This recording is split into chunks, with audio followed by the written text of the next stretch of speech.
ערב טוב. אני בדרך כלל מתעסק בספרות גותית. היתרון הוא שהמחברים ברוב המקרים מתים. ניר ברעם בשנים האחרונות מגלה נטייה להתמיד במרחב ובזמן. אני הולך ומסתגל אליה, לא בלי קושי. גם שהפיזיקאים שבכם בטח שמתם לב שהגיל של ניר קופץ בקפיצות קוונטיות קצת. כאילו שמענו 10 שנים שהוא בן 24, פתאום קפץ ל-33 וככה. בסדר. אני רוצה למשוך שריג גדיל אחד מהדברים של לאה ולדבר על המקום של האבל ברומנים של ניר ברעם וברומן הזה בפרט. הרומנים של ניר הם בין השאר תהייה נמשכת על האפשרות של האבל בעולם שלא מניח לאבל הרבה מקום. והעולם של הרומן הזה, של צל עולם, מניח לאבל, לצל, פחות ופחות מקום. דווקא משום כך מפתה מאוד להבחין בין פרקי גבריאל מנצור, שמגוללים סיפור של נפילה, נושאים אפילו מהלך של אבל, לפחות נפילה כאפשרות של אבל, כן? איזה וקטור אנכי שולט בפרקים האלה, מעין ירידה לשאול.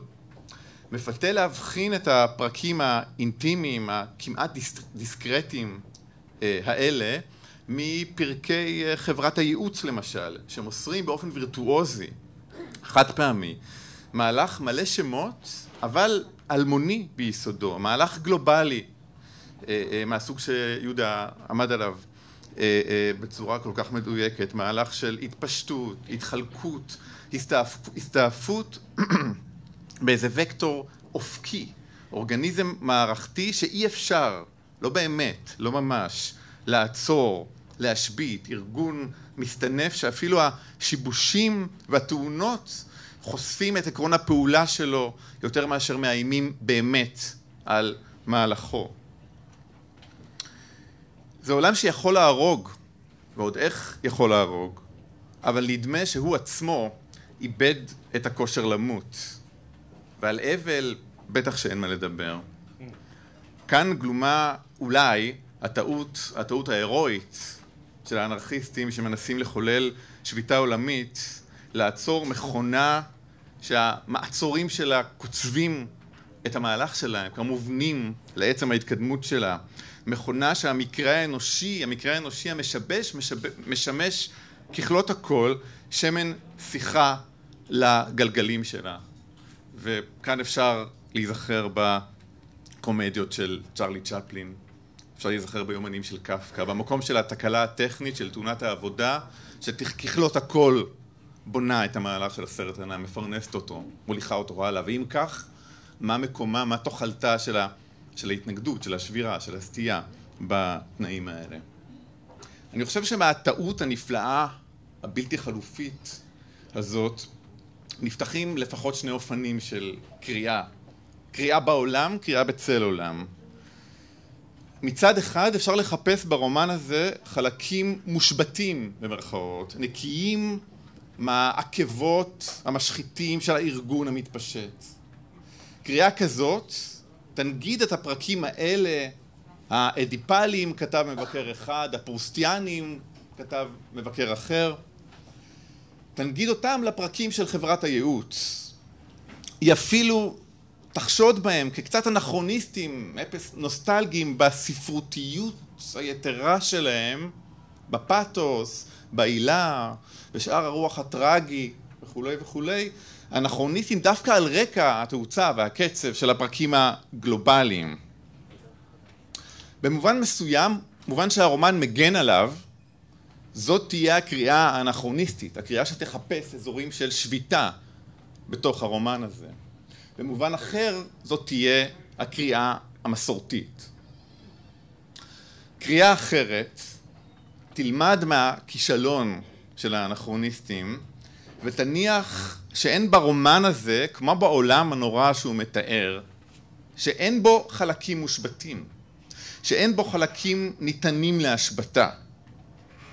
היא תניח שכל הרקמות של הטקסט הזה מסורטנות, שהמכונה הגלובלית מנגעת אותו מההתחלה, והמשפט הראשון ברומן כבר מבשר את ההתחלקות האסונית, האינסופית של התאים בגוף הזה. בואו נהיה רגע אחד עם המשפט הראשון.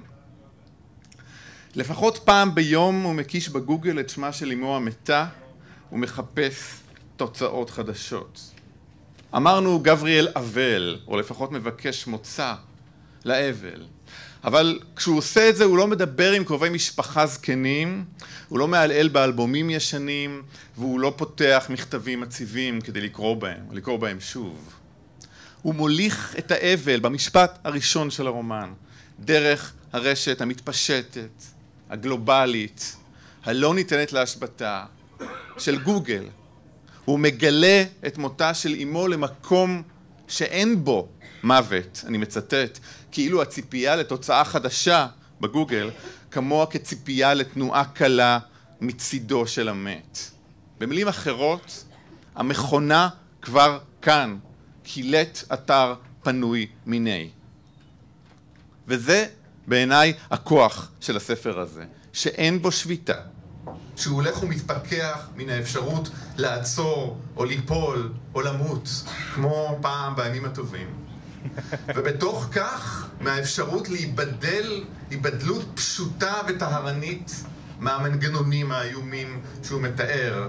האם מה שאני אומר, במילים אחרות, שניר ברעם הוא קצת תאגיד? כן, זה בערך מה שאני אומר. טוב, תסתכלו, חברים, די. בואו נצא מהארון בעניין הזה לפחות. זה הכוח הגדול של הספר הזה, שהמקצב שלו הוא ככלות הכל, מקצב של מכונה, מפרט של מנגנון. הכוח לחפש את השם של האם המתה בגוגל, אבל גם לאבד את השם שלה בגוגל, כבר במשפט הראשון.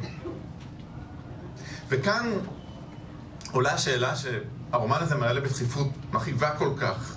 אני חושב שעלתה בדברים של כל הדוברים עד עכשיו. האם אפשר לכתוב רומן שבמובן מסוים מתנהל בתוואי הכורים של רשת שאין לה התחלה ואין לה סוף, שאי אפשר ללכוד אותה, לגדור לה מידה, למקם אותה, כמו שנאמר כאן קודם? האם אפשר להתאבל בתוך מכונה שאיבדה את הכושר למות? בלי להתיימר להשיב על השאלה הזאת, שאלה שנוגעת לעצם אפשרותו של הרומן בימים האלה, אני רוצה לדלג בגבלוניות על אלפי משפטים שאין בהם שביתה, ולהגיע לסיום, למשפט האחרון ברומן. כמו שאמרנו, כתבנו מתוך אזור שקפה. אזור שקפה. צל עולם, במעגלים המתפשטים שלו, במבנה הגלובלי קפיטליסטי שלו, ברשת שהוא טובה ומסבך ומסתבך בה, הוא שריד מאזור שקפה.